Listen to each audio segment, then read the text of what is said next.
bai tuba, ɗan ƙaramin shi zai koma babba. Wasu cewa suka yi li kulli da'in dawa, kowane ciwo yana da magani, wa dawa'u dhunub at-tauba, maganin zunubai shine tuba. Wani wurin aka ce at-ta'ibi min adh-dhanbi kaman la dhanba lahu, wanda ya tuba in yayi zunubi kaman wanda bai yi bane, kwata-kwata kaman bai yi ba. Saboda haka mu rika koma mutum yana tunanin wannan, musamman ka shekara 40. Hatta idza balaga ashuddahu wa balaga 40 sanatan qala rabbi awzi'ni an ashkura ni'mataka allati an'amta alayya wa ala walidayya wa an a'mala salihan tardahu wa aslih li fi dhurriyyati inni tubtu ilayka wa inni minal muslimin ulaika alladhina nataqabbalu anhum ahsana ma 'amilu wa natajawazu an sayyi'atihim fi ashabil janna wa'ada as-sidqi alladhi kanu yu'adun. Haka wanda ya shekara 40 an riga an yanke mashi uzuri, an ba shi dama. To in Allah ya sa ya fahimci wannan, kada ya taba addini, ya koma ya rika tuba, yana fata Allah tabaraka wa ta'ala har ma iyayensa wanda su ne suka yi sanadiyan zuwan shi duniya, to ya rika daga hannu yana roƙon masu Allah tabaraka wa ta'ala, domin duk duniya in bayan Allah da manzon Allah sallallahu alaihi wasallam ba wanda ya ma mutum alkhairi kamar mahaifansa da suka haife shi. Saboda haka mutum ko suna raye ko ba sa raye, ya dinga masu fatan alkhairi, ya dinga masu addu'a, ya dinga yin alkhairi da fatan su samu lada a kabarinsu. Mun yi karatu nan ina maimaita karatun nan ne saboda gayatu ahammiya, cewa wanda ya mutu yana so ya amfana da wanda yake raye. Wanda yake raye kana iya mai kyauta ya rena, amma wanda ya mutu ba kyautar da za ka yi mai ya rena. Idan ka ɗauki wani abu ko ka gabatar da wani abu daga nan yanzu a matsayin kana da wani wanda bai raye, ka gabatar mai da shi komin kankanta shi ba zai rena ba. Da ko wanda yake raye ne ka ba zai iya rena, ko shi da sadda yake raye ne zai iya rena. To amma wanda ya mutu kullun so yake ya samu wani abu komin kankantan shi da zai ƙara mai daraja, ya ƙara mai girma, ya ƙara mai matsayi a can. To kuma abin da kake gani watakila ɗan ƙarami shi ya ɗaga mai daraja a can ta ban mamaki. Aka ce waɗanda aka fi so su tuna da mutum bayan ya mutun nan ba kamar mutum uku. Na farko wanda ya haifa ko wadda ya haifa, ‘ya'ya kenan. Ka haifi ɗanka ko ka haifi ɗiyarka suka tuna da kai lokacin da kake raye, kai ka yi masu hidima, yanzu suka tuna da cewa wataƙila ma wani an bar shi ma sannan yana ɗan ƙarami bai samu ko kwabo ba, yanzu ya samu kai ba ka raye, to ya tuna da kai. Fatar da muke Allah ka sa mu samu masu tuna da mu, wanda za su yi mana adda. Wannan shine babban masifan ma da ake fuskanta yanzu. ‘Ya'yan nan za su yi mana adda, za su tuna da mu. Malam Abubakar da ya ba mu misali, ya ce daga inda za ka gano ‘ya'yanka ko za su tuna da kai in ka mutu shine su rika gaishe ka a yanzu da kake raye, ba sai in kun haɗu da su a hanya ba. Amma ɗanka kuna zaune a cikin gida ɗaya, sai in kun haɗu a hanya ya gaida ka, ko kuna zaune a unguwa ɗaya sai kai wata guda baka gan shi ba da ido, kuna zaune wuri ɗaya, sai dai in ta ɓaci kai ka gaji ma ka ga kana so ka gan shi ka kira shi a waya, in baka yi sa'a ba ma sadda ka kira ɗin ya san ya daɗe bai gan ka bai ki ɗaukar wayan. Wannan ne zai ga kana makabarta ya ma ya tuna da kai? Abun na akwai ban tsoro. To saboda haka ko dai mutum ya yi tanaji yanzu shi ya taimakan shi abin da ya kamata ya yi, ta yadda wataƙila in ya je can bai samu wannan ba ya samu cikin sauran, tunda an ce idza mata ibnu adam in qata min amaluhu illa min thalath, idan mutum ya mutu aikin shi ya yanke gaba ɗaya sai dai uku.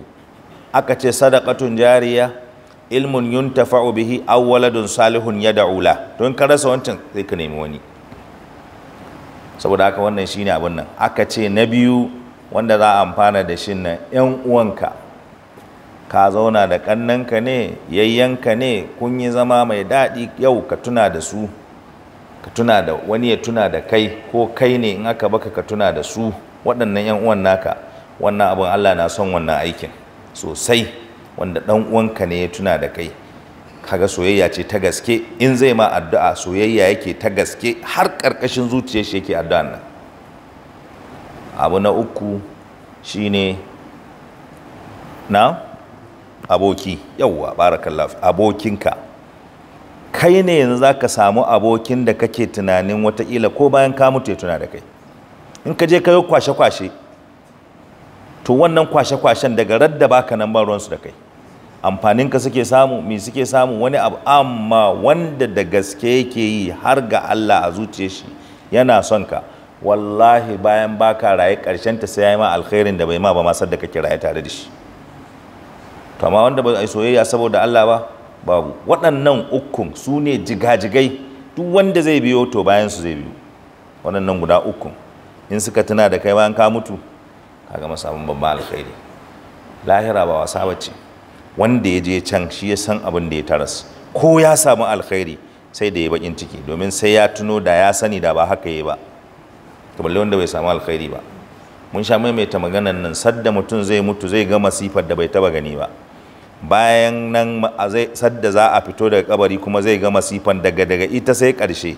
In an sha in ba a sha ba ita ce karshen bala'i. Na farko su ne wanda muka sha maimaita da wahil maut. Lokacin da mutum kafin ya mutu ya cika zai ga abu uku tun da yake bai taba ganin masifa kamar wannan ba, amma sai wannan Allah ya ga dama sai sauƙaƙa masa. Shine lokacin da mutum ya ido hudu da mala'ikan mutuwa ya ce mai yau ɗaukar ran shi zai. Kaga wannan masifan la haula wala quwwata illa billah, masifa ce muntahal musiba. Abu na biyu, lokacin da aka fara taba mai rai za a cire, ya ji an taba ran nan, an girgiza ran nan, mutum zai ji masifar da tun da yake bai taba ji ba. Magabata, ku kalli Ali bin Abi Talib, ku kalli wasu manya, suka ce wallahi ranar da suka zo mutuwa sai suka ji kamar ran aka dauka aka sa a faranti ana soyawa, kamar yadda ake soya kwai. Suka ce sai muka ji kamar ana kifa shi ne ana soyawa a kan wannan abun suyan, yayi dan karan zafi, an dauki ran an dora bisa ana kasawa. Ni nikan gane wannan fa in naji ulcer. Kalli ulcer wani lokacin ta tasowa mutum ya ji wani irin masifan zafi a kirji, sai ka ji gaba ɗaya ka rasa abin da ke ma daɗi. To balle yau wannan wani ɗan abu ne aka taba, ma ce ma yau ran ne aka ɗauka aka sa a faranti ana juyawa kamar ana soya kwai. Ya ce haka ya ji kamar haka aka yi mai, kuma wai su suna daga cikin wanda aka sauƙaƙa mawa. Muka yi bayani na aka ce annabi Adam da ya ga mala'ikan mutuwa shi da kanshi ya roƙa, ya ce nuna mana yadda kuke ɗaukar rai. Ya ce ba za ka iya ba. Ya ce nuna min, insha Allahu zan iya. Ya ce za ka juya, ba za ka iya ɗauka ba. Ya ce a nuna mai. Da mala'ikan mutuwan nan ya fito da sifar da zai ɗaure, ya gan shi ba fa taɓa ranye ba, sifan yayo yadda za su zo ma mutum. Kuma wannan ya ce sifa ce ta da ya wuntsile ya suma sai da ya kwana 7 sannan ya tashi.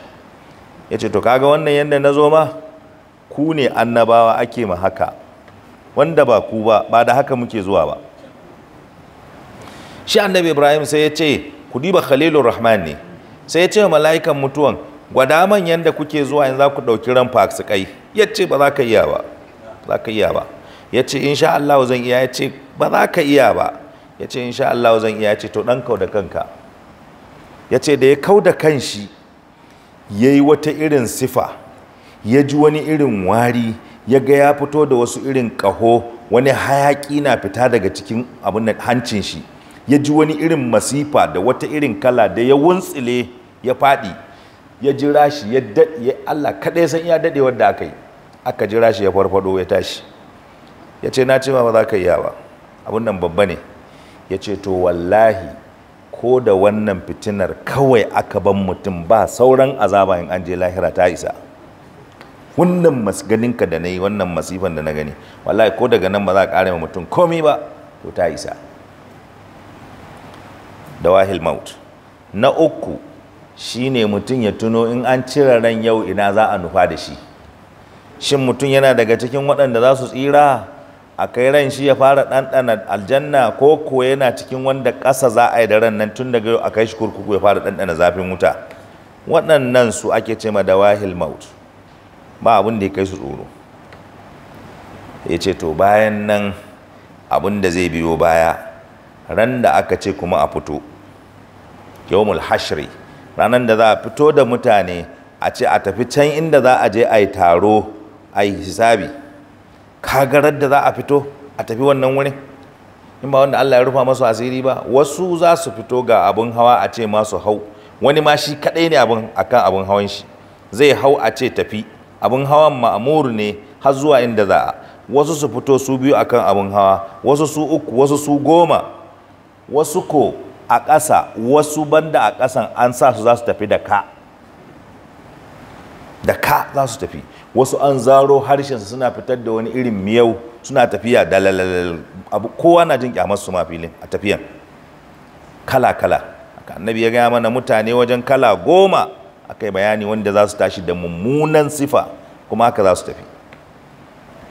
Wannan a tafi masifa tsirara, ba takalmi ba kaya, kowa huntu ko leda mutum ba zai rike ba ta ruwa, kowa yadda maman shi ta haife shi, huffatan uratan wurlan buhman, haka za a tafi a isa can.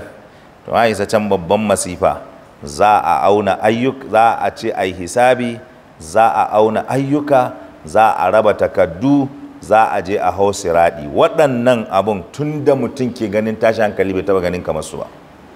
Shine ummul mu'minin ta tambayi manzo Allah sallallahu alaihi wasallam, ta ce wai annabawa in an je lahira za ku tuna da iyalanku? Ya ce a wuri 3 ba mai tunawa da wani. Kin ga lokacin da za a fita je wancan wurin a ce a auna ayyukan nan a gwada, a ɗora ayyuka a mizani, a bada littattafai, a tafi a hau siradi, nan kowa ta kanshi kawai yake, ba maganan wani ya tuna da wani. Ya ce annabawa su in sun tsallaka nan ne za a ba su dama, abinda suke iya yi su yi addu'a su ce Allahumma sallim, Allahumma sallim, Allahumma ummati, Allahumma sallim. Shi kadai aka ba su dama su ma annabawa, in ban da su ba wanda ya isa wurin nan yayi magana ko ya ce wani abu, ta kanshi kawai kowa yake yi. Limisli hadha falyamal al'amilu. Annabi wani wurin cewa li ikhwani limisli hadha fa'iddu. Kun ga saboda waɗannan abun wallahi kowa ya tanaji. Wannan shine abin nan, za mu ga akiban wannan da yayi saboda duniya da makarus sayyid. A Samiri, shi wannan Samirin huwa Musa Samir ake ce mashi, Musa Samiri ake ce mai. Wani sun ce suka da wani wuri ne wani wuri ne a Palestine a ce Samira, suka ce wasu asalinsa, saboda haka shi dan baban shi daga nan wajen ya taho, aka zo aka haife shi a garin su, gashi nan dai wallahu alam. Wa kana min bani Isra'ila, shi Samiri ya kasance daga cikin bani Isra'ila ne min qaumi Musa. Qila bi annahu wulida fi nafsi al-am alladhi wulida fihi Musa ibn Imran alayhi salam. Wasu suka ce an haife shi daidai shekarar da aka haifi annabi Musa, shi wanda muke magana Rasulullah kenan alaihi salatu wassalam, Musa ibn Imran. Shi kuma Samiri aka ce shekara ɗaya sa'an annabi Musa ne, a lokaci da aka haife su. Fa akhadahu abuhu wa harrabahu ay min junudi fir'auna khashiyata an yaqtuluhu. Baban shi da aka haife shi shi ma yana da ƙarfi a garin, babba ne, sai ya ɗauki yaron ya gudu da shi, tunda ai ana kashe yara. Da ya gama tashi ta haifi ɗa namiji, ya san kashewa fir'auna yake, sai ya ɗauke shi ya gudu da shi, ya kai shi can cikin wani dutse ya ɓoye. Wa adkhalahu fi kahfin ay fi kahfin fil jibal. Ya je ya sanya shi cikin wani kogo a dutse ya ɓoye shi, saboda akwai abin da Allah ya shirya da shi. Fa kana Jibril yanzilu alaihi yar'ahu. Sai aka sa Jibrilu, don wannan dole ka san dai Allah ne ya sa shi don wata hikima ta shi, in ba ka ba Jibrilu ai ba zai abu ba sai da umarnin Allah. Aka ce sai aka sa Jibrilu ya rika sauka yana renon shi ma a cikin kogon nan da aka sa shi. Wa yazunnu annahu Musa ibn Imran annabi. Shi Jibrilu har yana tsammanin da yaga ana sa shi ya zo ya kula da shi, ya mai hidima, ya mai komi, sai ya dauka ma kaman shine annabi Musa da ake so a samu ibn Imran. Ya fito? Hatta balaga ma'ahu mablaga sa'i, har ya kai lokacin da ya karfi kenan zai iya yin wani abu, ana ta renon shi a wannan wurin, shi kuma a kogo. Shi Musa na gaske alaihi salatu wassalam a gidan makiyin shi, shi kuma wannan aka ɗaukai wani wuri aka kai masoyi ma, kamar masoyi na kula da shi. Ba haka ba tsari bane na Allah kenan? Kenan wannan da ake gudu zai taso a gidan abun nan ba, shi kuma wancan mugun ma, wannan ke nuna shari'a ta Allah ce. Domin in ba haka ba, a ce annabi Musa alaihi salam ya tashi gidan Fir'auna ya zama shine na kirkin, shi kuma bayan Fir'auna ya rene shi, shi kuma wancan ya tashi a cikin kogon dutse, Jibrilu ke renen shi, kuma a ce shine zai zama na banza. Wannan yake nuna alhidaya min Allah. Allah shine yahdi man yasha wa yadullu man yasha. Ya dan fito ko? Ta, saboda haka akai. Qultu, shi malam ya ƙara jawo hankalinmu nan ya ce wa hadha dalilu sidqin ala anna ilmal ghaibi, wannan ke ƙara bayyana mana a fili akan cewa ilmin gaibi a san wani abu wanda ba wanda ya san shi sai Allah tabaraka wa ta'ala, abin da ke boye tafarrada bihi Allah subhanahu wahdahu, Allah ne kadaita da shi. Kaga in ba ka ba da ai Jibril ya kamata ya san gaibi ko ya san cewa ba annabi Musa nan bane, amma da aka sa shi aka ce ya ta mai hidima yana dauka ma wannan ne, kama qala ai ba'dhum, kamar yanda wasu suke cewa, wasu daga cikin malamai suka yi magana suka ce wallahi ma Musa huwal kalimu walal masihu wala Muhammadun arafu, yace wallahi ma Musal kalimu, Musa wanda Allah ya magana da shi ku ji, walal masihu ko annabi Isa kanshi dukansu lissafo su ake ulul azumi ne dukansu, wallahi mal Musal kalim, annabi Musa wanda Allah ya magana da shi, walal masihu annabi Isa shi ma almasih, wala Muhammadun dukkansu da annabi Musa da annabi Isa da annabi Muhammad ba su san ma'arafu, ba su san gaibi ba. Walam nafsal basitata wala ruhu, babu wata rai wadda take ita ma na me yace albasita ko rai wadda take ita rai wadda take na tsatsa ita ma rai, kowace rai ita tata wadda take rai, wala ruhu wala, wato sai da yace la, ita ma wannan da annabi Musa kalim da annabi Isa da Muhammad dukkansu ba su san gaibi ba, dukkansu ba wani abun nan ɗinsu. Arafu walan nafsal basita, haka rai wadda take ita ma basita, haka nan rai ordinary abun nan ɗinsu, la, ba wanda ya san gaibi cikinsu duka. Walar ruhul mujarradu, haka nan rai ita ma tsura, haka nan almala'ika Jibril da wani, kalla, ba su san abin da ake ce ma gaibi ba wanda ya san gaibi a cikinsu duka, ba wanda yake iya gane wani abu sai Allah ya gaya masa. Wala Jibrilu, haka nan Jibrilu, wa huwa ila maqamil qurbi yas'adu min kunhi zatihi, shi ko Jibrilu yana ma wuri, babban wuri na kusanci wanda yake yana hawa ya ga irin yanda Allah yake aiki ma a sama, amma dukka bai sani ba wanda ya san gaibi, ba wanda zai iya sanin gabun nan. Gaira annaka aw hadith zati sarmadi, kalma ce wannan ta arifuna suka ce in ba kai ba wanda ya san, kaman ka ce ne babu wani daga cikin halittu, annabi Musa ne ko almasihu ko annabi Muhammadu ko rai na basit, irin waɗanda aka ba su matsayi na daraja, ko wani ko mala'ika ko walar roh, shi almujarrad dukkansu kalla, ba wanda yake iya gane wani abu, ko kullan ne kullan dukkansu gaba ɗaya. Wala Jibril ko Jibrilu kanshi, wa huwa ila maqamil qurbi yas'adu, shi ko yana ma hawa can kusa min kunhi zatika, yana can kusa da inda zatin ka yake hau can, tunda yana zuwa har saman bakwai, ba ya kusa kai al'arshi ba, yana kusa. Ba wanda ya san gaibi gaira auhadi, sai dai kai kawai, sai ka abin nan auhadi zati sarmadi, sai dai kai makadaici wanda kake hadis zati, sai kai da kai ne makadaici, kai ne ka san abu na dindindin, kai ne mai zati na dindindin, kadai ka san gaibi. Wannan sun yi shi yana nan cikin amba'ir rusul juz'i na kaza na 1 shafi na 273. Abinda dai muke so a gane nan, babu wanda ya san gaibi sai Allah tabaraka wa ta'ala. Shi yasa abinda za a yi gobe shine zai gaya ma mutane, in ya so ya gaya ma waɗanda ya so ya gaya masu, ya gaya masu. Wa yasduqu qawla sha'ir, wannan magana ta yi gaskiyan wani wanda yake cewa shi ma da ya magana game da annabi Musa, ya ce fa Musa alladhi rabbahu fir'aunu mursalu wa Musa alladhi rabbahu Jibrilu kafiru. Yace Allah shine mai iko, ba kuma ba san wannan ba sai da Allah, sai an bayyana.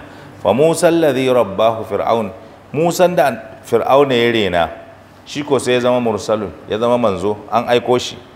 Gashi nan an aiko shi, shi ya zama shi abin nan ne mursilun, an aiko shi shine wanda aka aiko. Wa Musa alladhi rabbahu Jibrilu kafiru, shi kuma Musan da Jibrilu ya rena sai shi kuma ya zama kafiri. Musa as-Samiri kenan wannan, wanda can yana cikin kogo.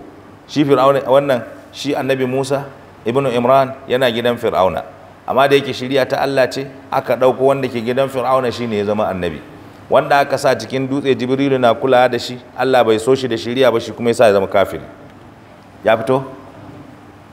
Wa kana hadha al-walid huwa Musa as-Samiri, shi wannan da wanda aka haifa shine Musa as-Samiri ake ce mai, alladhi istaghalla ghiyaba Musa, ay fi miqati rabbih ala tariq yatalaqqa al-alwah, wanda yayi amfani da kasancewa annabi Musa baya nan fi miqati rabbih, wato wanda yaje ya tafi wajen haduwa da ubangijinsa ala tur ko a can dutsen wajen tur din nan yatalaqqa al-alwah, yaje an so waɗannan alluna na Taurat. Wa sana'a lahum ijlan min hulihim, sai yazo ya yi masu wani dan maraki daga kayan kwalliyarsu wanda suke kwalliya da shi, shine hulihim. Wa qala lahum hadha ilahukum wa ilahu Musa, yace wannan dan marakin da aka yi maku na kwalliya da wannan shine abun bautan ku kuma shine abun bautan annabi Musa. Ra'a Musa Samiri hadha ay yawman ghilaqil bahri li'uburi bani Isra'il, ay ra'a Musa as-Samiri, shi wannan Musa as-Samirin ya ga hadha wannan da muke magana, ya ga abu yawman ghilaqil bahri, ran da rafi ya ga rafi a ya faffashe za a tsallakan nan, ya ga li'uburi bani Isra'ila dan banu Isra'ila su tsallaka, za su tsallaka, ya ga abin da ya faru kama ta kaddama ba da an waƙafa ala sahil, bayan ya koma gefen rafi yana kallo liyara ma yasna'u fir'aunu wa junuduhu, saboda ya ga abin da wato fir'auna zai yi da shi da mutanensa. Shi ko annabi wannan menene wannan, kamar jimla ce itiradiyya. Shi Musa Samiri lokacin da aka zo za a tsallaka rafin nan, ya ga annabi Musa zai tsallaka, sai ya koma gefe ya tsaya ya gaya fir'auna kuma zai yi in an zo nan, shi in an zo wajen wannan. To sai ga Jibril, saboda ai shi ya saba Jibril na zuwa wurin shi, an bar shi yana ganin Jibril, tunda Jibril na zuwa wurin shi tunda yaro yana renon shi, kaga zai ga Jibril kenan.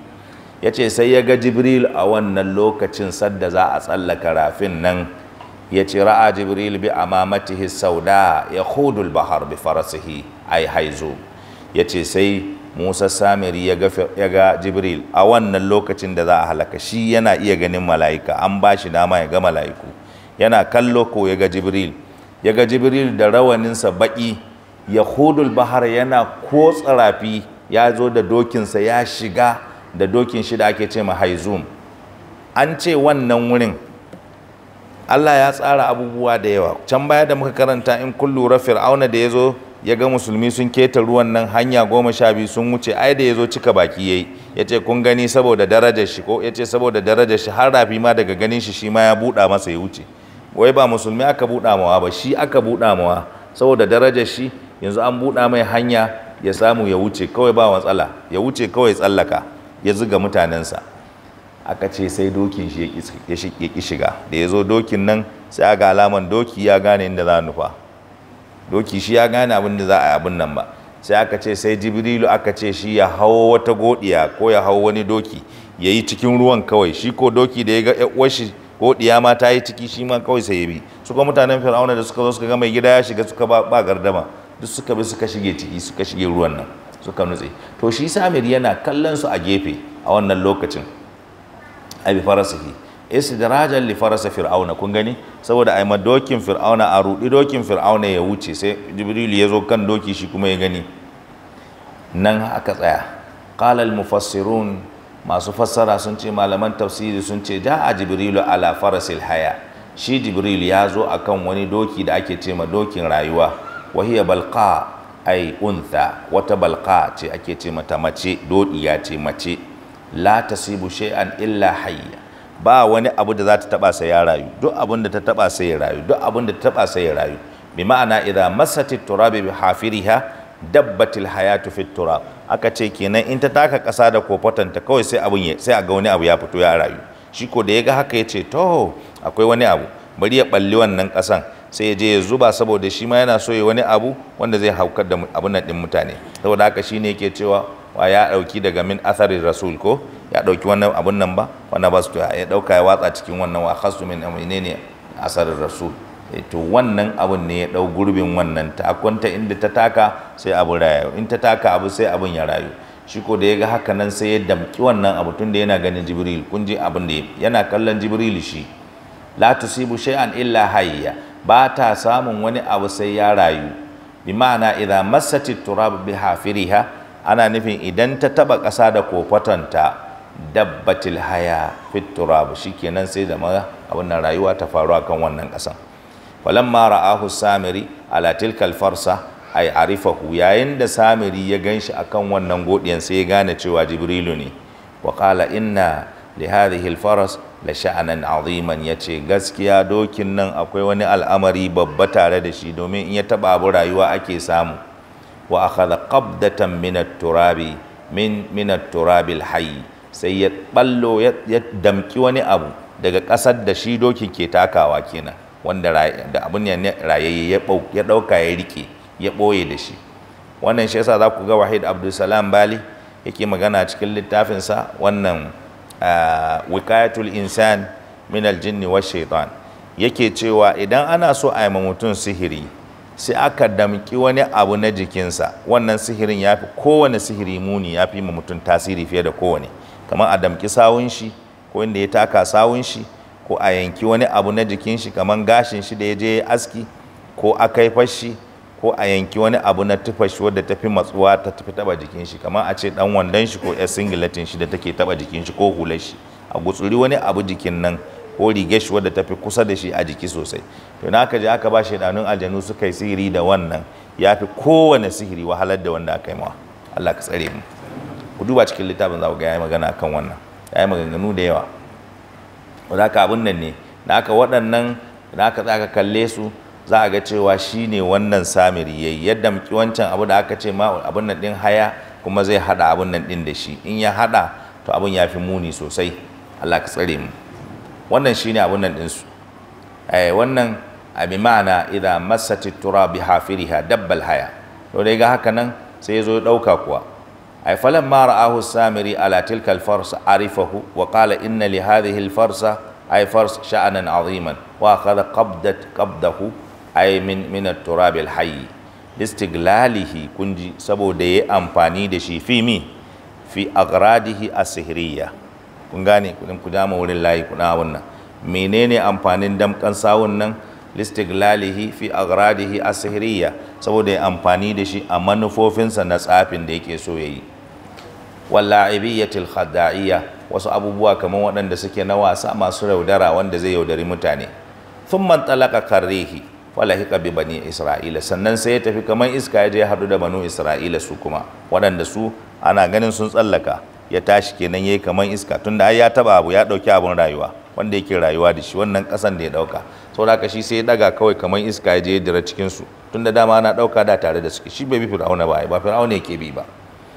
walamma sa'ida Musa ba'da dhalika al-jabal ay bi qanba ko bi nuqabaihi, yayin da annabi Musa ya je, an ce sadda annabi Musa ya je ya hau dutsen Durma bi nuqabaihi da waɗannan mutanen da aka ce ya zabo, ba an sabo ya zabo wakilai ba wanda aka ce su zo da su abun nan ba, tara Musa limiqatina 70 rajulan limiqati abun nan ba, saboda haka ai yawmul miqat kenan ala jabal tur, a wannan lokacin da suka je jabal tur din nan, lokacin da ya je nan, walam ya'ud ai ba'da inqida'i al-ajal, bai dawo ba bayan ajali ya zo ya abun nan ba, bai dawo ba bayan da ajali ya kai 30 yawman, sai bai dawo ba, ya tafi ya je an zabi mutane, an je miqati, an je da shi da abun nan din su, annabi Musa ya je ya hau, bai dawo ba bayan kwana 30 da aka ce al-ajal alladhi wa'adahum alaihi, wanda ya masu alƙawari ya ce zai dawo. Huwa 30 laila, shine kwana 30 da akai. Akwai na harcan ƙasa, kana Allah subhanahu wa ta'ala qad wa'ada kalimahu Musa 30 laila, Allah tabaraka wa ta'ala yayi alƙawari da wanda yake magana da shi annabi Musa kwana 30 ala jabal turi sayna, akan za su je wannan dutsen turi sayna su je su yi magana, litalaqqil alwah, saboda an so waɗannan alluna. Thumma atammaha bi 10, sannan aka ce a cika su da kwana 10 suka zama 40. Fatammal miqatu 40 laila, daga nan sai wannan a wajen haɗu yanzu abu maimakon 30 an ƙara kwana 10, to wannan kuma shine samiri ya amfani da shi, ƙarin kwanakin nan ya ƙara dawo ya halakar da mutanensu. Qala lahumus samiri, sai samiri ya ce masu, innama akhlafa Musa mi'adakum, annabi Musa ya saba ma alƙawarinku, wannan alƙawarin da kuka yi gashi nan ya saba.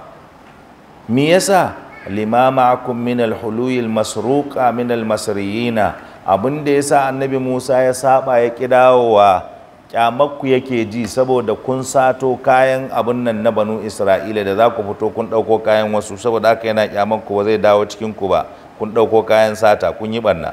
In ga dai da halaka take. saboda haka wannan kayan da kuka ɗauko daga misrawa za ku fita gari, su kuma an ce sun ce masu ne za su je buki su ari kayan su don saboda su batar da su ka a gane guduwa za su yi daga gari, to an so gashi nan ba na uku. Kanat nisa'u bani isra'ila qad akhadna dhahaban min nisa'i qaumi fir'auna inda khurujihim min ardi misra ila sina.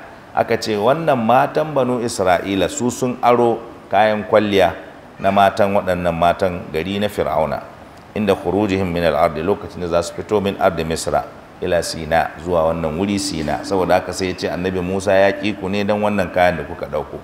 Fa hiya haramun alaikum, haramun ne akan ku, da annakum hasaltum alaiha ay bi turqin ghairu mashru'a, domin wato kun samo su ne ta hanyar da bai halatta ba.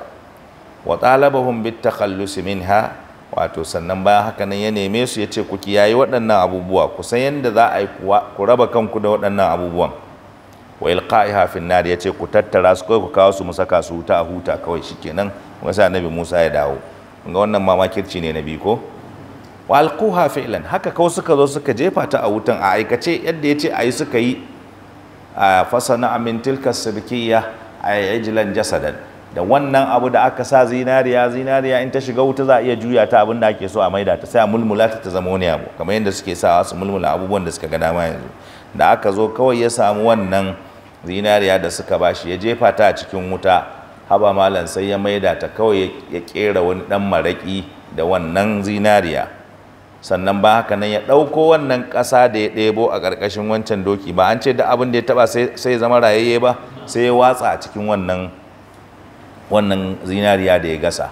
Wa alqa samiri qabdata turabil hayy, sai samiri ya dauki wannan ƙasa damkan nan da ya dauko ta rayuwa fi famil ejili, a bakin wannan dan marakin da ya gama maraki yayi shi kaman sifan sanuwa, sai ya dauko dan maraki dan kaman sifan maraki dan karamin, wasu ba zan marakin bane fa shi yasa dan saniya. To wani aka ce maraki yanzu an bashi aiki ina inda bai duru mai dan maraki dan karamin saniya ko waje yi daɗa ƙarami babban lalar yana yau ya gaya ba ranar da babban inda ke zuwa a yanzu kai baka wasan shi ba miskini ba, ka je kai kewayo, ka je bai kewayo ba, ya kewayo baka zani ba. yana sirri ne, sai kana so ka gane shi sai ka zo ka yi fadanci tukunai nuna ma babban jan wuya ne wancan, kai kakanan da wani rodi ina wancan babba ne shi. A to ba na gaya mai shi bai zuwa sai ranar ladawa bai taba zuwa ya ce a nuna mai shi ba, zauna nan kai kana nan da wani rodi ka haba ni da na bashi kuli ya rude ran nan kamar ya tashi kama rawa, shi yanzu wanda kuli gare wanda ya kai na wanda na bashi nan da na bashi dawowa ma ya kare wa shagari na ce an ki ina ayrin nan da ya ci wani kuli malam har da cewa wai na ce mai wannan kulin daga biyu yake, wai yan biyun wai a garinsu suka je suka koyo kuma suka koma biyu, gaji shi idan kuka ga wannan kulin ku dai ku irin naku. Haka aka zo wannan mutum saboda shaidancin shi da yadda ya shirya abubuwa, ya ɗauki wannan ƙasa ta ma'ul hayy ya jefa ta a cikin bakin maraƙin nan, ai alladhi sana'ahu min hulihim, wanda yayi da kayan kwalliyar nan tasu, ay min zahabihim, daga zinariyarsu. Fa khara khuwarul baqar, daga nan kawai sai aka ji yayi kuka irin kukan sanuwa, kamar yadda kasan sanuwa ta yi kuka haka yayi. Wastazallahum shaytan, saboda haka daga nan ko shaydan ya samu dama ya zamar da su. Wa ghalabatuhum tabi'atul wathaniya, dama can sun saba da bautan gunki, ai annabi Musa ne yazo ya jawo su suka bari, haba sai wannan ɗabi'ar ta dawo kawai suka ce ba an koma asali kenan kawai tunda yanzu an masu wannan, suka koma ɗabi'arsu ta bautan gunki. Allati ashrabuha fi qulubihim, wanda dama sun shata a zukatansu da abun nan ba. Faqalu hadha ilahuna, suka ce wannan shine ma abun bautan mu. Nasiyahu Musa huna, ana annabi Musa ya mance shi ya tafi, shine wanda za su bauta mawa. Haka fir abun nan ba.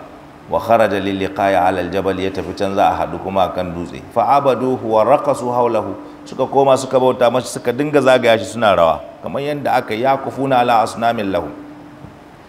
Wa kanat umniyatuhum allati abduha li Musa alaihi salatu wassalam yawma najatihim wa hilaki fir'auna, ya zama wannan dama shine abinda suka yi guri lokacin da suka ga sun tsira, lokacin da annabi Musa ya tsallaka, aka tsallaka da su, sai suka zo suka koma suna cewa ya Musa ja'al lana ilahan kama lahum aliha. Suka ga wasu suna bautan gumaka suna abun ne, suka ce su ma ba su. Inda ma marru bi qaumin yaqufuna ala asnamin lahum, yayin da suka wuce suka ga wasu mutane sun dukufa a jikin nasu gumakan suna bauta masu, su ma sai suka koma wa qalu ya Musa, suka ce ya Musa ij'al lana ilahan kama lahum aliha, ya Allah ya Musa mu ma ka sa mana abun bauta kaman yanda su ma suke da abun bauta a sa musu. Kuma wannan shine lokacin annabi sallallahu alaihi wasallam afdalul bashariyya, ana tafiya da sahabbansa, malam aka je aka ga wasu mutane su ma suna shige irin wannan sun sagalgala, sai suka ce su ma a sanya masu zata anwa, kamar yadda waɗannan mutanen suke da zata anwa, su ma wata magariya da ake su ma a yi masu. Sai annabi sallallahu alaihi wasallam ya ce Allah ji ka annabi Musa, me yayi kama da maganan mutanensa da suka je suka ga wani bauta, su ma waɗannan sababbin musulunta ne lokacin da suka ga a ce mutane ne ba su dade a musulunci ba, sai kawai suka ce su ma yi masu kawai wani abu da za su yi kamar za ta anwa, su rika sagalgala abu tun daga waɗancan da su. Sai ce Allah ji kan annabi Musa, wannan shine abin da ya kama da abin da ya faru a mutanensa lokacin da suka tsallaka, maimakon su koma su gode ma Allah tabaraka wa ta'ala da suka ga wasu mutane na bautan gumaka, ya suka ce su ma a sa masu irin wannan gumakan su zo su ma su bauta masu. To da an biye nan ba za a yi ba, shi ko annabi kaga bai yadda ba, to da aka ba za a yi ba. Iqra qawlahu ta'ala, wai wannan hummilna auzaran min zinatil qaum, da aka tambaye shi aka ce mashi yaye, aka ce ai sun ɗauko wasu kaya ne daga cikin kayan kwalliyan mutane, amma laifi suka yi, sun ɗauko kayan wani nauyi ne mai laifi na laifi daga kunya abun ɗin kayan mutane. Faqadhafnaha, aka ce sai muka ɗauke ta muka jefa cikin wuta, kamar yadda aka zo da aka tambaye su. Wa kadhalika alqa samiri, amma wannan samiri ne ya ce ai haka, shi ya gaya mana wannan magana. Fa akhraja lahum ijlan jasadan lahu khuwar, sai fitan masu da wani abu mai kama dan maraki, jiki ne gashi irin na dan maraki, an halitta shi an mulmula shi kamar dan maraki, amma yana sauti, in iska ya shiga ta cikin bayan shi fita ta baki sai ya kuka kamar na saniya, saboda ya sa mai wancan abu da aka yi magana kan turabul haya ko abun din haya. Faqalu, yace aka ce sai suka ce hadha ilahukum wa ilahu Musa fa nasiya, wannan shine abun bautan ku, shine abun nan din annabi Musa, sai ya bashi ya kyale shi nan ya tafi, saboda haka yanzu ku zo ku bauta mai kafin ya dawo. Suratu Taha aya ta 87 zuwa ta 88. Anil Hasan al-Basri, ya zo daga Hasan al-Basri rahimahullahu ta'ala, yace anna ismal bahd, wannan ijil, shi wannan dan marakin sunan shi Bahmud, sunan shi kenan wanda suka bauta mawa, sunan shi Bahmud. Waqad aqafu ala ibadatihi, sun dukufa wajen bautar shi, suka dinga bauta masa wannan Bahmud din, suka yi ta bauta mawa. Wa ahibbuhu hubban ma ahabbu shay'an mithlahu, suka so shi wani irin so wanda ba su so wani abu kaman shi ba, sai da suka so shi sosai. Kun gani wannan yake sa mu gano cewa ashe son abun bauta yana sa a tsallake har iyaka kan wannan abun, mutum ya abun nan ba. To wannan shi yasa in dai za a so mutum ya yi bauta ta gaske, sai ya zama in dai ta Allah ce wadda za a bauta ma Allah, dole ne ya zama akwai abu uku a cikin bautan nan. Wannan su ake ce ma raka'izuddin. Na farko alhubbu, son wanda kake bauta mawa, ya zama wanda kake bautan nan kana son shi, domin waɗannan gunki suke bauta mawa amma suna son gunkin nan fiye da komi. To kai da zaka bauta ma Allah min babi aula, tunda wancan ba na gaske bane, kai kuma kana bautan abin gaske, dole ne ka rika bauta ma Allah kana ji a ranka kana son shi. To shi kuma Allah za ka so shi ne ta hanyar fuskantar kallon abubuwan da yake ma ko abin da yake ma bayan Allah, kai kanka khasa, sauran bayan Allah am.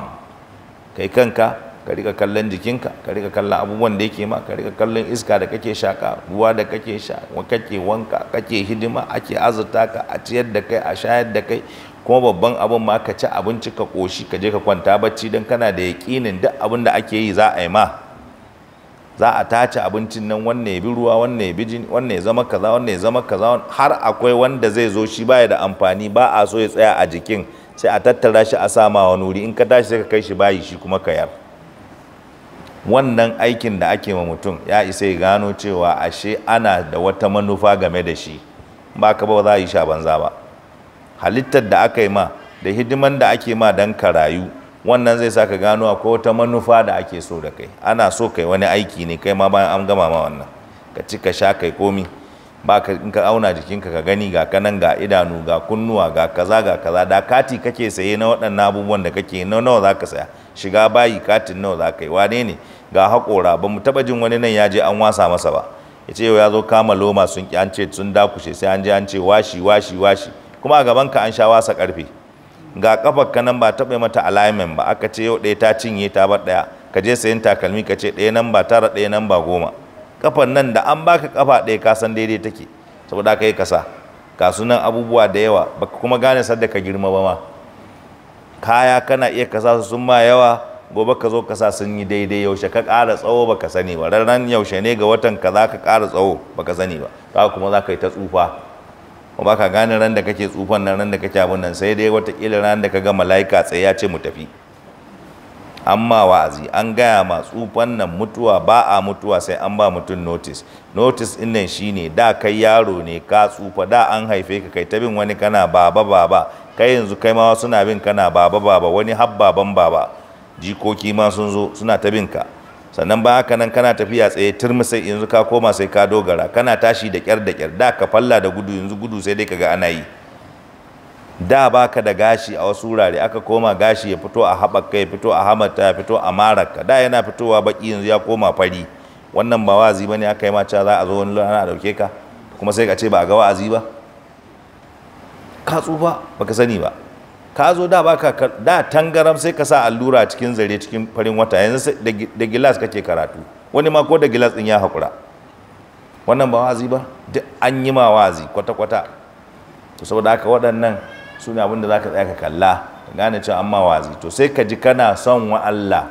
ta dalilin wannan ga aikace-aikace naka ga na wasu ga abubuwa da yawa da can kai ba kowa ba hal ata alal insani hinun min ad-dahr lam yakun shay'an madhkura sai ka tuno duka waɗannan da can kai ba kowa bane ka dawo yanzu kana cewa ayi ko kada yi ka ce ni za a yi ma haka da fa in ka tuno duka waɗannan sai ka ji kana son shi bayan ka tuno wannan sai ka ji tsoro ce to yanzu wanda ke man wannan abun in na ci gaba da saba mai yana fa iya kwace waɗannan abubuwan nan abin nan din sai ka ji kana jin tsoron shi wanda fa yi man waɗannan abubuwan in ne mai biyayya sai ƙara man fa kuma in an je can lahira ƙari ne na har abada nan ba tabbas ko na ji daɗin nan zai ƙare can in na je can zai bani har abada to sai ka zama kana da raja uku kenan alhubbu wal khawfu war raja waɗannan su ne raka'izuddin ba wani addinin da mutum zai ma Allah ba waɗannan a ciki sannan a je lahira a sa shi a ma'auni ba so ya fito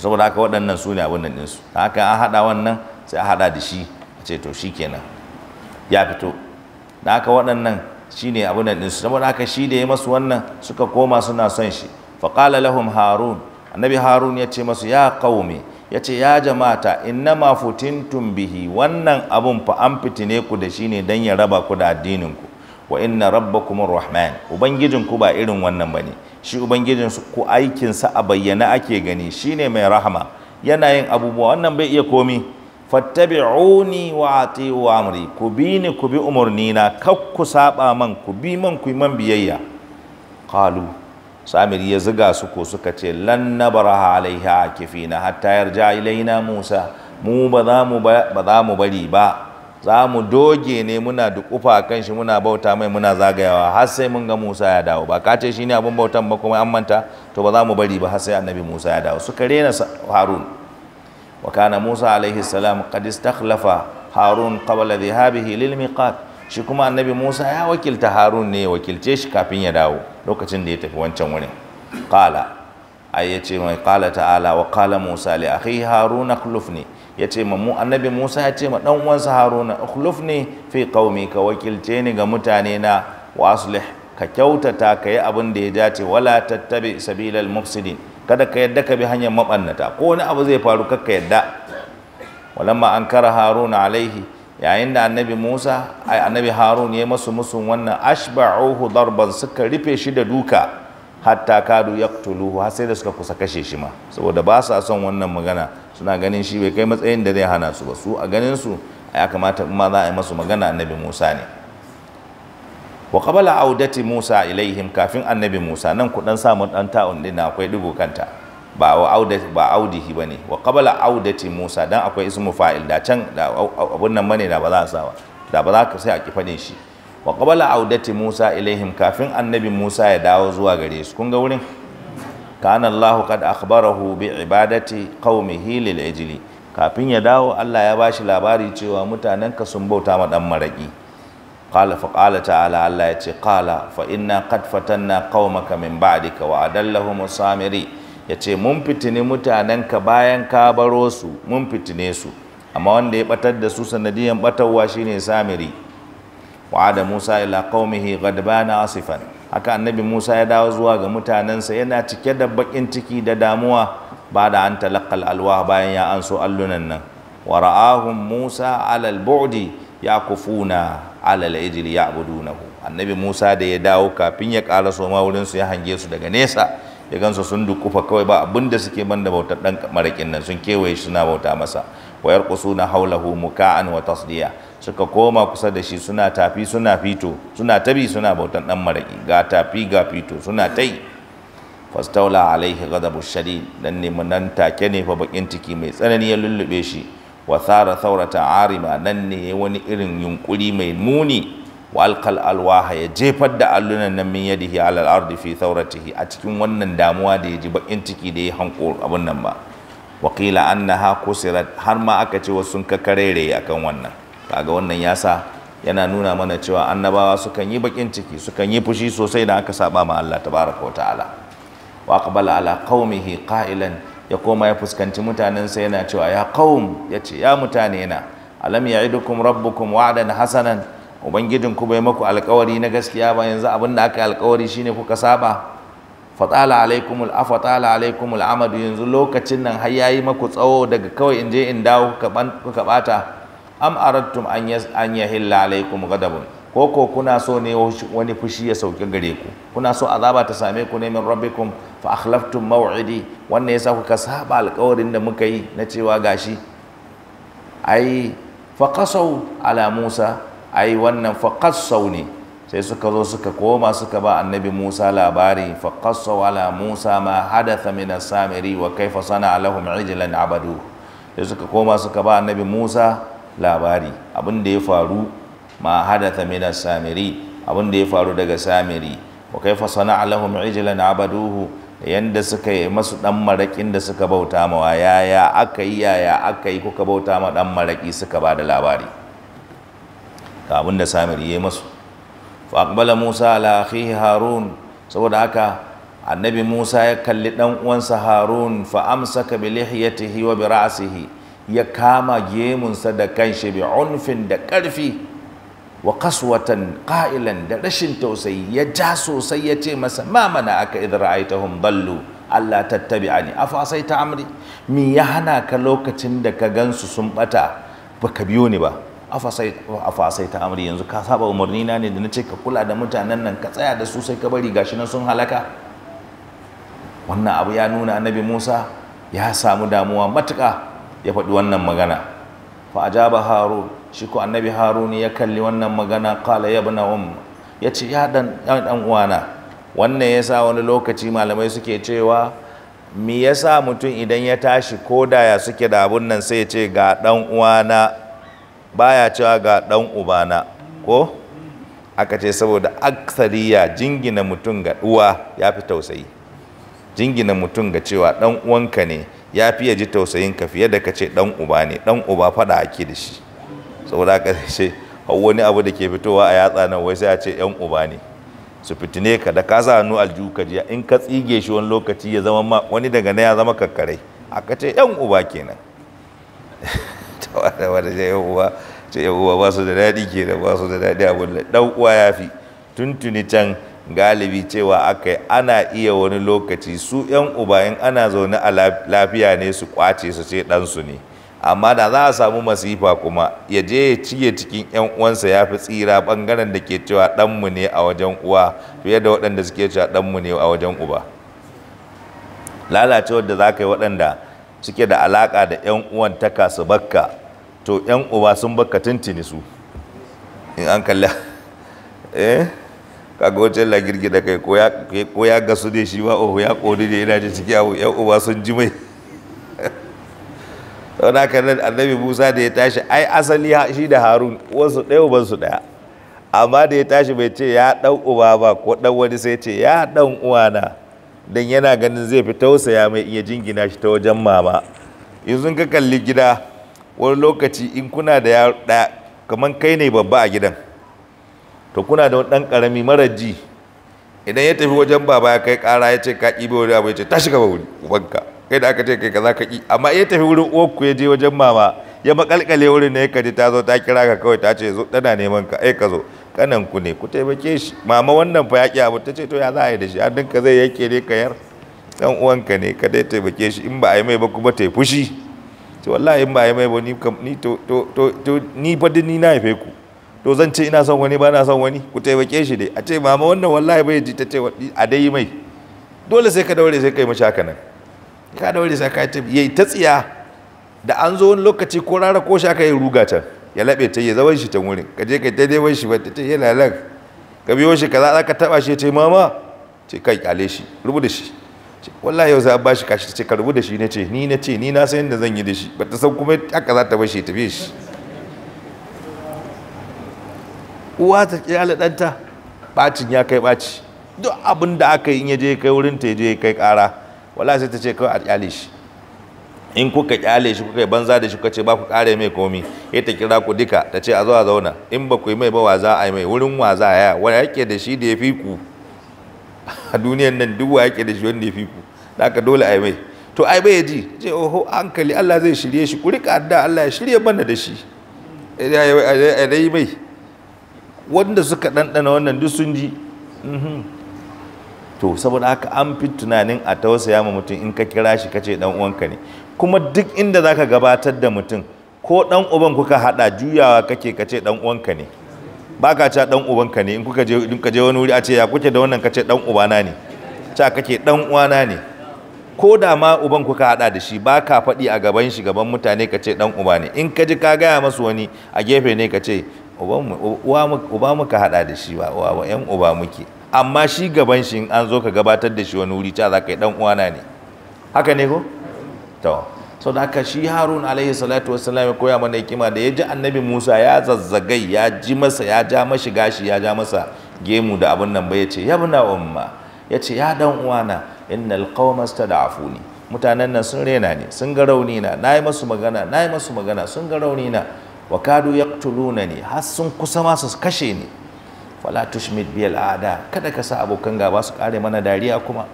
ni nayi fama da su sun wulakanta ni, kai kuma ka dawo ka kara wulakanta ni, ba sai abin yayi man yawa ba kenan, ka tausaya man, sun bani wahala, wala taj'alni ma alqawmi adh-dhalimin, kuma kakka hada ni da mutane azzalumai, ni ba azzalumi bane, shine mahallin shahid na kissan ko kenan, ya nuna waɗancan mutane da mai gidansu Samiri, wannan Musa Samiri da su kansu su wane ne su azzalumai, tunda suka dauki hakkin Allah suka kai wani wuri suka halakar da mutane. Saboda haka annabi Harun sai ya kulle ya ce kada ka hada ni da mutane azzalumai, kaga kenan sun tabbata azzalumai.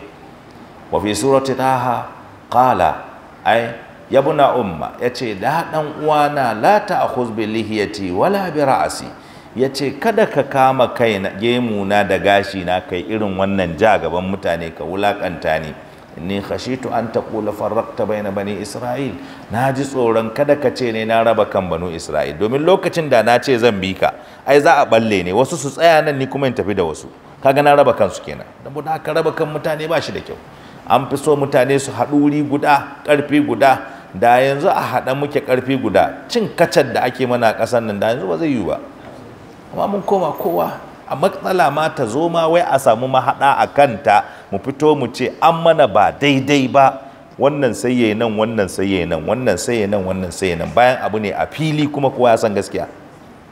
Me kake nema ka lallashe su? An bayyana mana abin nan tuntuni, an gaya mana yadda kafiran nan suke, an gaya mana abin da suke nufi da mu, an gaya mana in za su samu dama sai su in yathqafu alaikum yakunu lakum a'da wa yabsutu ilaikum aydiyahum wa alsinatahum bisu'i wa waddu law takfurun. To menene wannan? sau da haka dole ne a kalli waɗannan irin abubuwan mu kalla me manufan waɗannan abubuwa.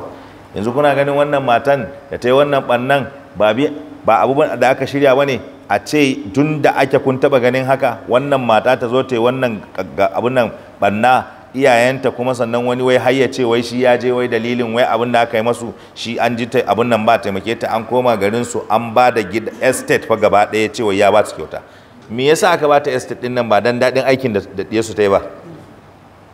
Estate guda an ba ta, sannan ga mota, sannan kananta ma ga scholarship ya tafi ƙasar waje ya je ya karatu, littattafan da komi duk abin da za a yi na kuɗi babu, banda sauran abubuwan da kuma wasu suka yi, ga gida estate gaba ɗaya su shiga na zama sauran su ba da haya su an shi kuɗi duk saboda daɗin aikin da suka yi. Sannan shi kuma musulmi wai bai ma gane wannan ba, yana bandan to me yasa suka ba da wannan? Ba wanda ya taɓa yi masa abin kirki sai ita. Har da mota Corolla an ɗauko duk an ba su duk dan daɗin aikin da suka yi, an biya su sakamakon aikin da aka sa su suka yi. To sau da haka dole ne mu rika tsayawa gazul fikiri fa wajibi ne mutum ya rika tsayawa yana kallon wai menene mahangan wasu abubuwa ma da aka hanga.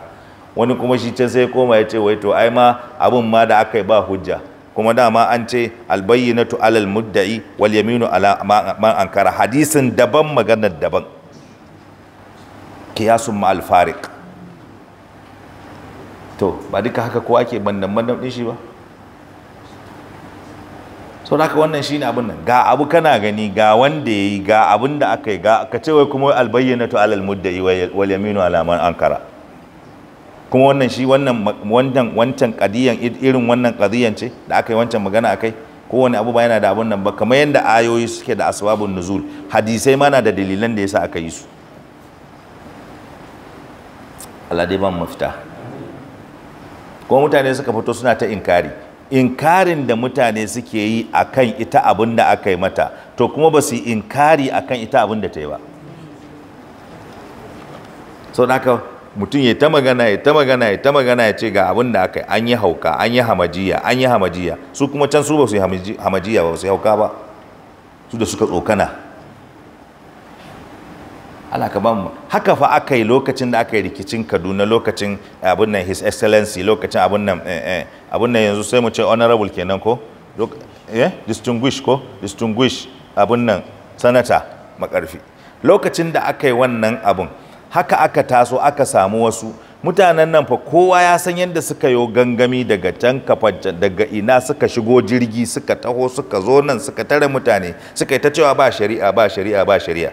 Amma wani da aka tashi kawai aka fara mai magana, BBC suka zo hira da shi, ba ni manta lokaci na ake a wani communication company a ABG Communications, haka zo daga CNN, har CNN sai da suka taho daga Turai suka taho aka fara hira da mutane. Kawai wani ya ce shi a ganin shi wannan abu laifin musulmi ne, ba mai laifi sai su, shi laifin musulmai ne kawai aka yi abin nan. Aka samu wani gabo aka ce to mu mun gama alaman wannan faɗan da aka yi gaba ɗaya ma yarna aka cuta.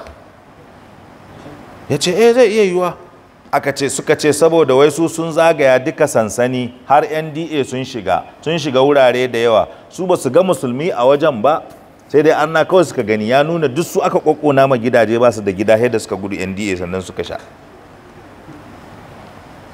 Wani da aka zo kawai sai ce shi yana ganin babu mai laifi sai 'ya'yan musulmi su ne masu laifi a wannan abu. Menene dalilin kai? Ce to yara ne babu sana'a, sai shaye-shaye, sai iskanci, saboda haka duk abin da suka ji kirim suna amfani da wannan. Hasali ma da suka yi abin ai sun samu dama ne sun yi sace-sace, wallahi haka suka ce. To yanzu wannan gaban ba sai ku tunanin ma da ma bai cikin ku ba. Jiya nan nake baku misali na ce Sheikh Nasiru Sa'adi cewa wannan al'umman tamu tana fama da masifa guda biyu a yanzu, kuma wannan masifan in ba ita aka yi magani ba mun shiga uku. Ya ce za ka ga mutum wani yana da kishin addini amma abubuwa da yawa jahili ne shi, wawa ne kuma bai sani ba. Wanda shi kuma ke da kwakwalwa, shi ga wannan ga kishin addini amma dolo, shi kuma wannan ga wayo ga kwakwalwa ga ilimi kuma ba addini ne a gaban shi ba. To daga nan sai yaya? Ba mun shiga uku ba kenan? mai kishin addini wawa, mai kwakwalwa, mai wayo, mai hazaka, jarumi, wanda bajin tsoro, bajin kaza, shi ko ba addini ya gaban shi ba. Na ba da misali da wani na ce yanzu irin wannan da za mu samu 10, ya kaje kana ganin za a yi mana wayo, kana ganin in wani abu ne za mu ji tsoro. To amma fa matsalan shi ne yaushe za a yi tunanin addini, ce addini ne gaban mutum mai kwakwalwa, haziki, wanda za ka gan shi da dabara da wayo, ba a iya mai wayo, kuma duk sanda ka gan shi gaggau, ba tsoro ba shakka. To kuma matsalan yaushe za a ce addini ake so, dan za a tsaya. In ka gane ba gane ba ma baka tafiya ka gida abin ka kawai kai bacci ba ruwanka, ka bar min abuna. Ga ji masifan shine abin da yace masifan wannan zamanin, mu ga masifan mu kenan. Ga mutum gashi ne yazo ya shige ya ce addini yake yi, shi zai ja ya dauke ku ya zuba a rijiya ma ya rufe, duk a ce a karkashin addini ya ja ya zubar da ku, ya zubar maku da mutunci, ya zubar da mutuncin addinin, ya sa ku a rijiya ya rufe, ya ce kuma duk addini ne ya ce wannan. Shi ko mai kwakwalwa ya gano, ya fashe da dariya ya ce kai wannan shirme aka yi, wannan ba abun nan bane, amma shi ko ba addini ne gaban shi. To ya za a gyara, ya ce a shi ba, ku yi abunku, ku yi abunku, amma fa ba haka bane ya kamata a yi. To ya kamata a yi, ya ce a ku yi abunku, shi ba addini ne gaban shi ba, shi ba ruwan shi. To nan za a tsaya, in kafa duwa ne kai ka sani, ba ruwa da wurin bakinka aka ji mutuwar sarki. Ya fito. Wa nazalat hadhihi alkalimat a ina ne, to da haka wannan abin nan ba, inni khashitu an taqula farraqta baina bani isra'ila wa lam tarqub qawli, ka kula da magana ta ba, za ka yadda da magana ta ba, daga nan baka kalla ba. Qultu wa nazalat hadhihi alkalimat ala qalbi Musa alaihi salam bardan wa salaman, wannan kalma da ya faɗi sai ta sa aka samu wani haske a wannan sanyi, sai wannan kalma ta saukan ma annabi Musa da wani irin sanyi irin na aminci, kamar irin wanda aka ba annabi Ibrahim. Fa hada'at nafsuhu, sai ran shi ya natsu da ya ji wannan kalmomi daga dan uwan shi. Kuma wannan ya nuna ko da a ce kai da dan uwanka ne kuka samu sabani, kada ka ce ai kai ka san a rabu kawai, tun da haka ne kowa ya tsaya matsayinsa. A'a, ai kokari a fahimci juna, har wanda ya kuskure gane yayi kuskure, daga nan sai ku taru duka gaba ɗaya ku istighfari, ku nemi tuba zuwa ga Allah tabaraka taala. Gaskiya abun nan na fahimci ashe ni ne ba kuskure, saboda haka kai hakuri, ko shi ne babba ko kai ne babba ko kai ne karami, ba wani abu bane. Kai da dan uwanka duk wani masifan da za ka yi tunanin wai yau in ka rabu da danginka, kai tunanin akwai wata maslahan da za a samu in kuna tare tafi. Yan uwanka ne, kai baka da yan uwa, ran da wani abu ya faru, ran da ka abun nan ya tashi, mutuwa ko wata larura tana samu, yan uwanka za a nemo.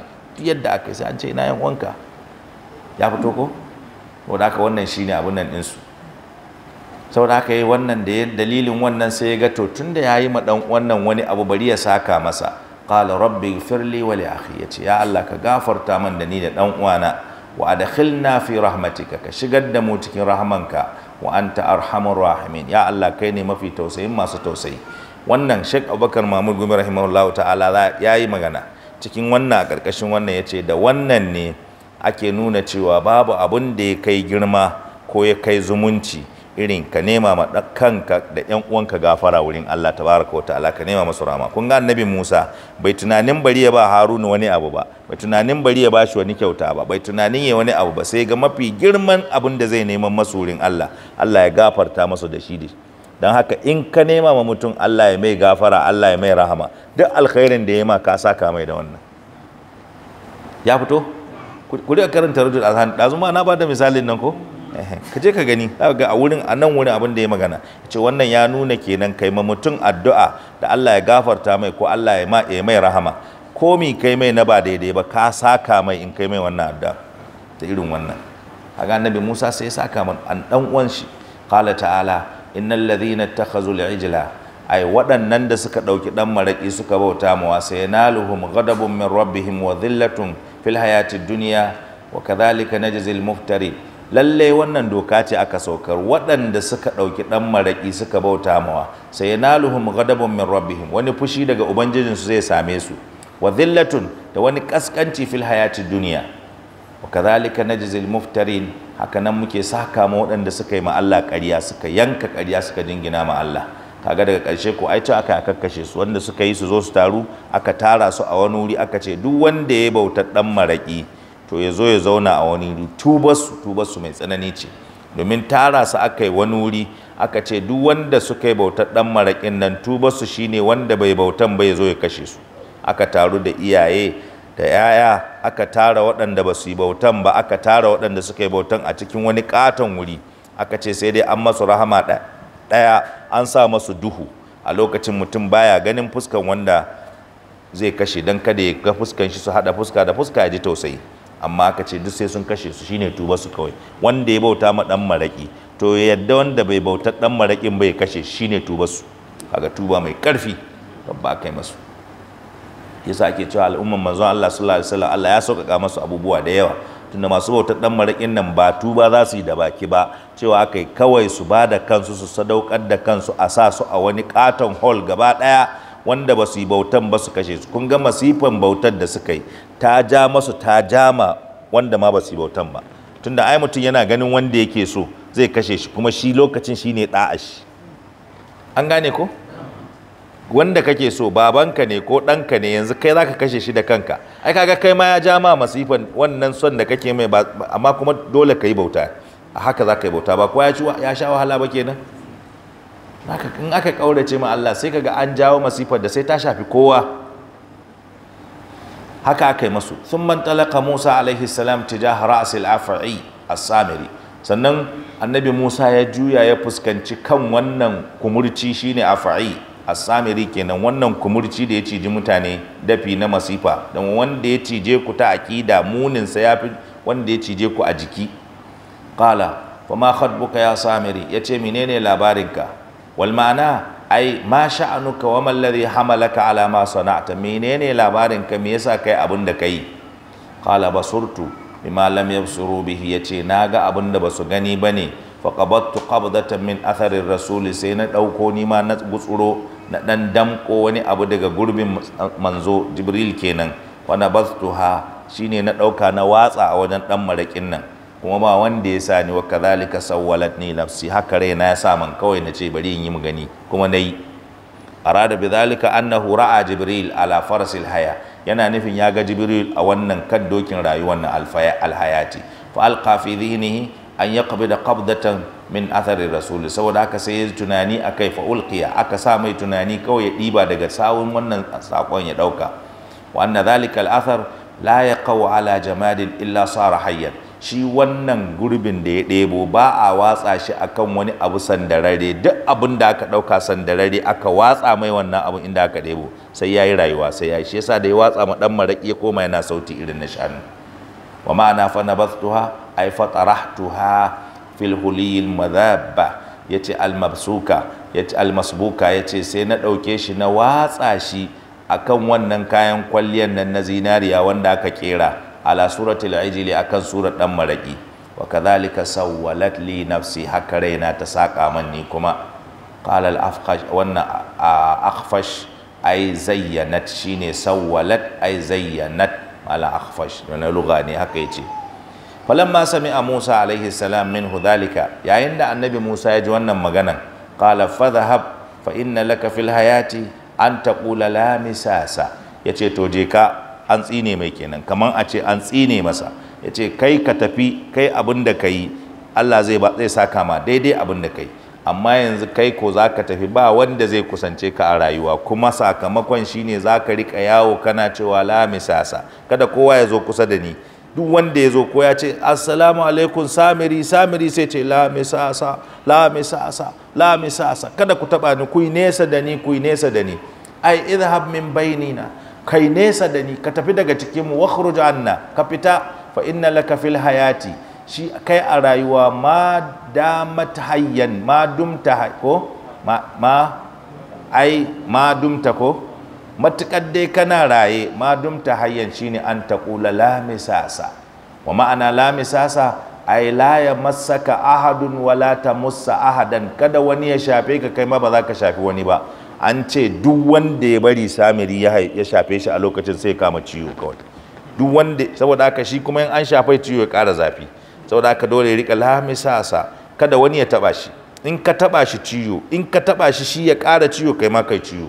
Ka yadda yanzu da aka zo aka ce corona abin nan covid wace ce ya kaga mutane, wani ma wasu ma ba sai da suka haukace ba, wani in yayi wata shiga yayi wani nadi, wani malami ya ce da ya je gidan wani ma bai gane shi ba, da nadi da komi, mai gadi ma suka kulle shi a daki. Da ba fanka aka sa mai fanka, aka sa mai, aka ce iyakakka nan kakka fito cikin gida, in abinci ne za a kawo ma ta windo. Mai gadi shi ma ya samu fanka da abu da aka ce a kulle shi a cikin daki, kakka sake ka fito ka shigo cikin gida. Lami sasa lami sasa bana, lami sasa bane yau da ne da suka dauki wannan abun tab ya ka ji kayi tari falla da gudu, da kayi wani abun nan atishawa so ɗaya so biyu tab sai a falla da gudu. Kai masallaci, ka Allah kada ka maimaita mana wannan masifa, masifa ta ƙarshe ta abun nan mun ganta a cikin wannan masifa. Ba abin da ba yi ba a wannan lokacin. Saboda haka aka ce wani har yanzu yana nan bai zuwa sallah, haka aka ce yana nan daure da wannan takunkumin zaune a gidan shi. Wani da aka zo yana daure da wannan abu, aka zo ga yace daure aure, yace to gaskiyar magana ya so ya zo daurin auren nan, amma tun da aka fara corona shi har yanzu bai sallah a jam'i ba. To in aka gan shi daurin auren nan gaskiya za a yi mamaki, a ce to ya aka ya zo daurin aure shi ko har yanzu bai fara zuwa sallah jam'i ba, na haka ai mai hakuri, har yanzu shi yana nan yana corona. To lokacin da ake abun nan na taba zuwa daurin aure a Malali, na je aka yi sallah kowa da kafet din shi, kowa da kafet din shi, kowa da kafet din shi, aka yi sallah ga gaba. Amma kuma da aka gama daura aure kawai aka to aka cakuɗe, aka yi ta gaisawa kuma da iyayen amarya da bangaren ko ina aka cakuɗe, aka yi ta Allah ya sa alheri, Allah ya sa alheri, Allah ya sa alheri, kuma an gama sallah kowa kan shi fide shi daban. To ita dai corona nan sai na fahimci lokacin ta wato ta fi kama masu sallah, in an zo masallaci ta fi kama mutane. A je a yi buki, mutane su je su yi raye-rayen su tare da komi su gama, in suka dawo masallaci a ce to corona. Wasu ba har suka zaƙe, hukumar ma bata kai wani wurin ba, su ba sai su je su ƙara, su ce duk hukumar ce ta ce ai haka. To sai ka ji ana magana su ce su wasu ma san an yi ba, wani abin kuma dai kai gashi nan dai gazul fikiri. To Allah dai tsare mu maka da Allah mai ta mana wannan masifa.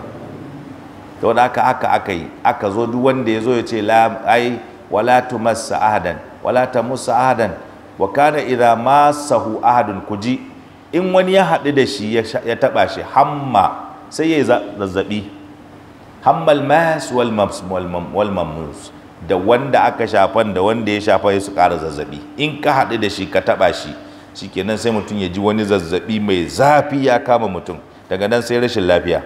In kai ka taɓa shi kai rashin lafiya, in shi ya taɓa ka kuyi rashin lafiya ku duka.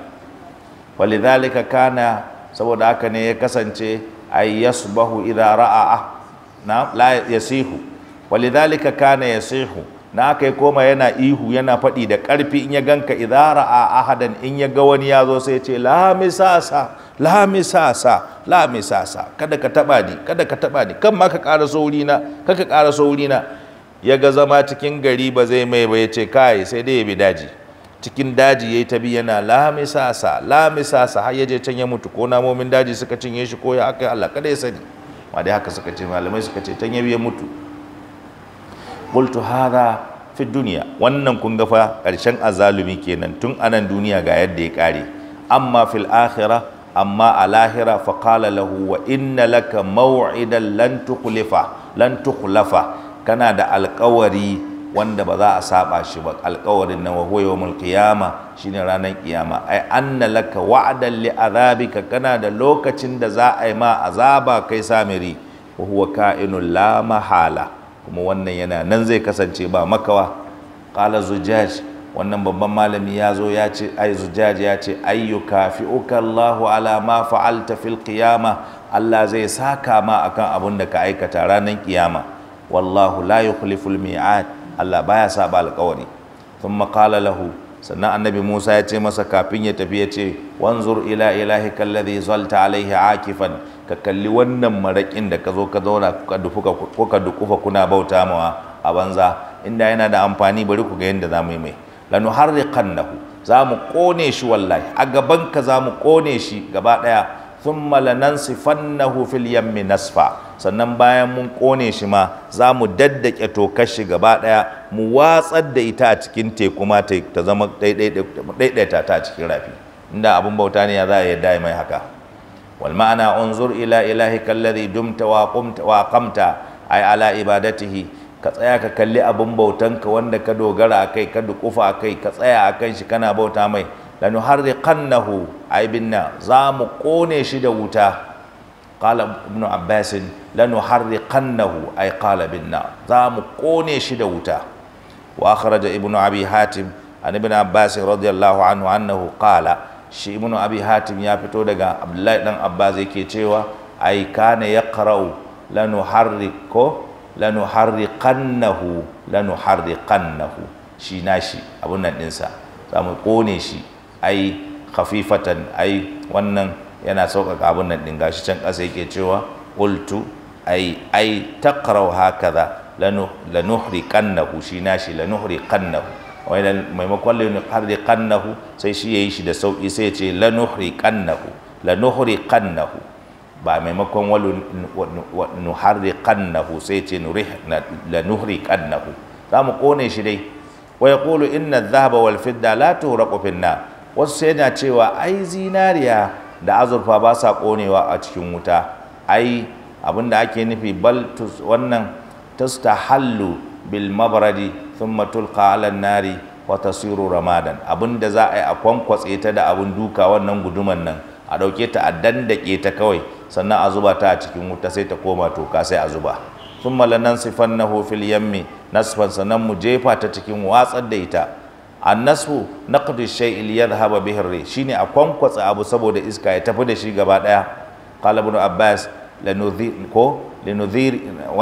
lanudhriyannahu ay fil bahr, lanudhrihi ay fil bahr, shine zamu sheke shi kenan a cikin teku. haka kuma aka gama aka watsar da shi can.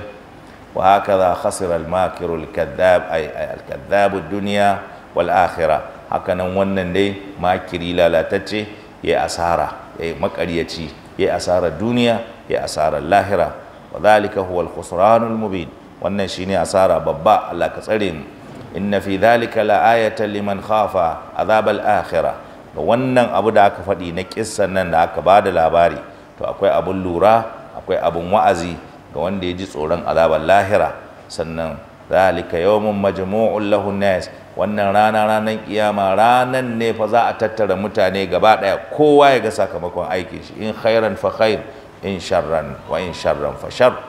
wa zalika yawmun mashhud, rana ce wanda kowa zai halarta kuma masu shaida za su yi shaida. muna fata Allah tabaraka wa ta'ala ya kare mu.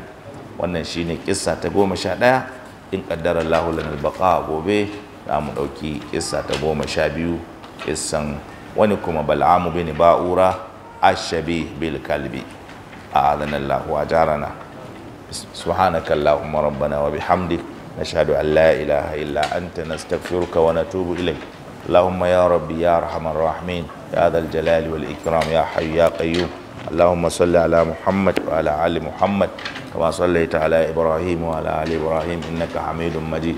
اللهم بارك على محمد وعلى ال محمد كما باركت على ابراهيم وعلى ال ابراهيم انك حميد مجيد. اللهم اغننا بالعلم وزينا بالحلم واكرمنا بالتقوى وجملنا بالعافيه. اللهم ربنا آتنا في الدنيا حسنه وفي الآخرة حسنة وقنا عذاب النار. وصل اللهم وسلم وبارك على محمد وعلى آله وصحبه وسلم. سبحان ربك رب العزة عما يصفون وسلام على المرسلين والحمد لله رب العالمين. جزاكم الله خيرا.